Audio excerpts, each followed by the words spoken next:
María Emma Mejía entra al radar. Presidenta Laura Chinchilla, yo tuve el privilegio de ver toda su campaña como delegada de la OEA y ver el día en que usted se convierte en la primera mujer presidenta de su país. ¿Cómo van de hace 6 meses que la eligieron y de hace un poquito menos de 100 días que lleva gobernando? ¿Cómo va una mujer por primera vez ejerciendo la presidencia de ese país, Costa Rica? Muchas gracias, María Emma, por esta oportunidad. Pues la verdad que han sido 3 meses en donde Costa Rica se ha venido acostumbrando a lo que es el estilo de gestión de una mujer, que ciertamente hay elementos muy diferentes. Yo diría que para bien la gente está sintiendo y apreciando lo que consideran es una gran cercanía, una gran preocupación por temas comunes y corrientes, sin abandonar, por supuesto, los grandes temas de la agenda nacional. Nos hemos encontrado con algunas cosas que venían muy bien. El presidente Arias hizo un gobierno muy positivo para Costa Rica, pero también hemos tenido que enfrentar algunos problemas delicados como la crisis fiscal y el problema de la seguridad, que es el que más está golpeando a mi país. El problema de la seguridad se parece al que vivió Colombia y lamentablemente todavía vivimos producto del narcotráfico. Recuerdo que fue un tema permanente en la campaña de usted y de otros candidatos. ¿Es narcotráfico o es delincuencia común? Hay de las dos cosas, hay de las dos cosas. Costa Rica sigue siendo el tercer país más seguro de la América Latina, junto con Chile y con Uruguay. Sin embargo, cuando observamos las tendencias que llevamos, nos empezamos a ver en el espejo de lo que experimentó Colombia en el pasado, de lo que está experimentando México en este momento, o de lo que está empezando también a golpear a el norte de Centroamérica. De ahí que estemos tomando las acciones desde ya. Costa Rica está a tiempo de llegar a esos escenarios excesivos de violencia. ¿Cuáles son los dos grandes problemas que tenemos? Una violencia común desbordada, producto en mucho del consumo de droga como el crack, y la presencia de bandas criminales organizadas que están siendo desplazadas por la política exitosa del presidente Uribe en Colombia y la guerra que ahora le ha declarado el presidente Calderón a las bandas criminales de México. Esas bandas se han trasladado a Centroamérica y Costa Rica no es la excepción. Sí, hay un tema que ha sido un fuerte debate, inclusive lo han comparado a una decisión del gobierno del presidente Uribe, que es la de fortalecer la presencia militar norteamericana en nuestro país. El Congreso, en la Asamblea de su país, el Legislativo, aprobó un acuerdo de guardacostas, un acuerdo de protección marítima. ¿Es comparable a las bases en las cuales, las bases colombianas con presencia americana, lo que usted hizo? En absoluto, no es comparable y con esto no quiero juzgar lo que Colombia ha hecho. Cada país busca adecuar los mecanismos de cooperación que necesita. Costa Rica es un país que no tiene ejército y nosotros no podemos ni vamos nunca a militarizar la lucha antidroga. Sería un sinsentido traer bases militares o cooperación militar a la lucha antidrogas en Costa Rica cuando nosotros hemos rechazado el ejército desde hace 60 años. Lo que Costa Rica tiene es lo mismo que tienen todos los países de la cuenca del Caribe, que es un tratado que se aprobó hace 10 años, no se ha aprobado nada diferente en los últimos años, ni mucho menos en los primeros meses de mi gobierno, que lo que busca es colaborar entre las autoridades policiales costarricenses, el Servicio Nacional de Guardacostas, que es un servicio netamente civil, para lo que es el patrullaje de las aguas patrimoniales. Cada vez que se detecta una lancha que puede contener droga, hay una operación conjunta comandada por autoridades civiles costarricenses que intervienen en la operación. ¿Se podrá seguir combatiendo el narcotráfico? Porque, como usted bien decía, de Colombia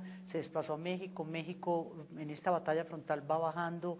Ayer entrevistábamos al presidente de Guatemala y del presidente de Honduras y empieza a bajar y su país no va a ser la excepción. Don Pepe José Figueres en el 48, como usted bien dice, desmantela el ejército y decreta o declara esa neutralidad y desarme. ¿Se puede combatir el narcotráfico así o a usted en algún momento le va a tocar decir, bueno, necesito apoyo militar adentro de mi país? No será la primera vez que Costa Rica se enfrente a una disyuntiva. En el pasado nos preguntaban lo mismo cuando la guerrilla imperaba en la América Latina. Y nos preguntaban si seríamos capaces de enfrentar la guerrilla sin tener ejército, y siempre hemos podido enfrentar las amenazas externas. La ausencia de ejército ha sido una fortaleza para nuestro país. El enfrentar el narcotráfico, el enfrentar el crimen organizado, más que un asunto de fuerza, es un asunto de inteligencia. De ahí que la apuesta nuestra es a una mejor inteligencia, gestión de información, a una buena capacitación de los cuerpos civiles, policía, jueces, fiscales, y a una mejor articulación de los esfuerzos que en este momento tenemos. ¿Y cómo le fue con el presidente Santos? Yo me alegré mucho que él la visitara y que fuera como este acercamiento a un país muy amigo nuestro, pero con el cual tenemos algunas dificultades. ¿Qué agenda común se fijaron? Bueno, hablar de agenda común con un nuevo presidente de Colombia mucho es reafirmar las agendas comunes que ya hemos venido desarrollando, porque Colombia y Costa Rica han sido pueblos cercanísimos, tenemos muchos elementos en común y los gobiernos han tenido relaciones muy positivas. Tengo que reconocer que con el presidente Uribe me legó una excelente relación, es un hombre al que admiro, pienso que hizo una gestión histórica para el pueblo colombiano y confío en que será lo mismo con el presidente Santos. La reunión fue una reunión muy afable, cargada de anécdotas comunes entre los pueblos. Él conoce a mucho costarricense y mucho costarricense lo aprecia a él. Así que confío en que desarrollaremos una agenda bilateral que pasará por temas ambientales, temas energéticos, temas comerciales y por supuesto temas de seguridad. ¿Cómo hacer con las FARC, la presencia de las FARC en Venezuela? Sé que son asuntos de nuestros dos países, pero una comisión, una especie de mediación, un grupo similar a lo que el presidente Uribe ha sido invitado a verificar los hechos que ocurrieron en la Franja de Gaza por Ban Ki-moon, por Naciones Unidas. ¿Qué cree usted, qué recomendaría que podría ser una salida? Me parece que lo que corresponde, y sobre todo como invitados que somos de este anfitrión, que es el presidente don Juan Manuel Santos, es darle tiempo a él. Dale tiempo a él para que él defina un curso de acción de la política exterior, para que tenga el espacio, en primer término, de poder resolver esto en el marco de las relaciones bilaterales. Ya si por alguna razón se agota este espacio, pues la comunidad internacional tiene infinidad de instrumentos que puede poner a favor de la causa de las relaciones entre Colombia y Venezuela. O sea, lo bilateral usted lo priorizaría. Hay como dos tendencias, una que es UNASUR y algunos otros países, el Grupo de Río, que pretenden apoyar esta iniciativa, y otros presidentes que creen y otros dirigentes que dicen no, dejemos que ellos dos resuelvan sus problemas y después ayudamos a construir. ¿Esa es más su tesis, presidente? Así es. Yo creo que hay muy buena fe cada vez que una persona, un presidente o un organismo regional o subregional se ofrece a mediar en los conflictos. Sin embargo, de nuevo, cuando es un gobierno que ni siquiera ha arrancado, cuando no se le ha dado tiempo a que despliegue toda su política internacional, lo que corresponde es eso. Primero, darle su espacio y posteriormente, pues poder ponerse a la par si la situación así lo amerita. Costa Rica ha sido esencial en temas de derechos humanos, en tema de asilo, tal vez ha sido el maestro, dijéramos, de América Latina en esas áreas. Aquí se habla mucho de la posibilidad de que la Corte Penal Internacional, que el Tratado de Roma empiece un poco a regir ciertas decisiones o a juzgar a los guerrilleros desmovilizados más adelante. ¿Ese ámbito cree que Costa Rica puede jugar, la Corte pues, y la Comisión de Derechos Humanos llegarán a jugar un papel? Vamos a ver, estos organismos tienen una razón de ser y han hecho aportes fundamentales a la causa de los derechos humanos en el mundo, pero también hay que entender que cuando se recurre a ellos es porque se han agotado muchas veces las vías alternas. Una vez que se recurre a esos organismos, a veces incurrimos en caminos sin retorno, de manera tal que a pesar de que están ahí y que la comunidad internacional tiene que fortalecerlos, lo ideal, por lo menos ha sido la política que Costa Rica siempre ha aplicado, es recurrir primero a los canales diplomáticos antes de institucionalizar los conflictos entre estados. No lo puedo dejar ir sin preguntarle, ¿le damos mucho lío los colombianos allá? Sé que ha sido difícil, sé que a veces en la campaña me ver un poco como esa, no dijéramos xenofobia porque ha sido un país generoso con Colombia, pero de alguna forma pues algunos malosos se nos han ido para allá dentro de los muchos buenos empresarios y gente de bien. ¿Le preocupa que de pronto Costa Rica, un país que ha admitido a mucha gente, empiece a tener que restringir la entrada de connacionales o vecinos a su país?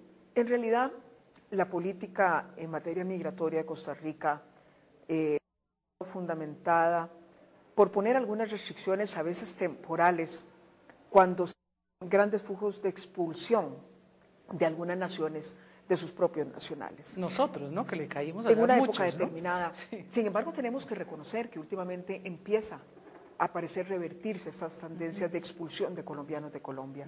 Y eso, la verdad, que nos alegra muchísimo.